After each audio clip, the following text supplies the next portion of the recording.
পৃথিবীতে এমন কোনো মানুষ নাই যে তার বাবা মাকে ভালোবাসে না, বাবা মাকে পছন্দ করে না।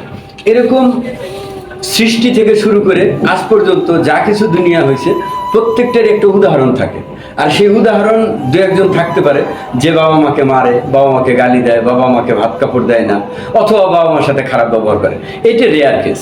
পৃথিবীতে সৃষ্টি থেকে আদম হইতে শুরু করে নজরুল মাহমুদ তাক সবে কম বেশি করে পাপের ছুরিতে পূর্ণ করেছে যাবে।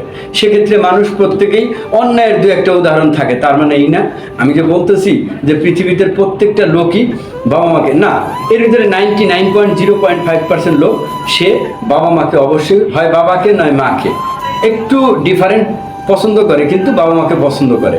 এবং বাবাকে দেখা যায় 60%, মাকে 40%, কেউ বাবাকে 40%, 60%, মাকে 40%, এরকম করতে পারে। কিন্তু বাবা মাকে পছন্দ করে এরকমের মানুষের সংখ্যাই পৃথিবীতে বেশি।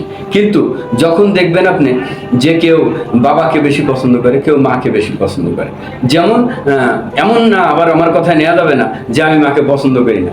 মাকে যদি 99% ভালোবাসি তাহলে বাবাকে 100% ভালোবাসি, এরকমের হতে পারে। সেক্ষেত্রে আমি একটা উদাহরণ দিতে চাচ্ছি। সে হলো যখন মা যখন আপনাকে আদর করে ভালোবাসে তখন মা কোথায় নেয়? মানুষকে কোলে নেয়। মা যখন কোলে নেয়, কারণ মায়ের সীমানা যতখানি তখন মা কোলে নেয়। মা যখন কোলে নেয় তখন দেখবেন যে প্রায় আপনাকে মায়ের সমান সমান দেখা যায়, মায়ের মাথা সমান সমান আপনাকে দেখা যায়, অথবা কাঁধ বরাবর মা কোলে নেয়। কারণ হলো আপনাকে বুঝাইতে চায় যে আমি যত দূর দেখতেছি তুমি অতখানি দেখো। আর খেয়াল করে দেখবেন বাবা সন্তানকে কোথায় নেয়।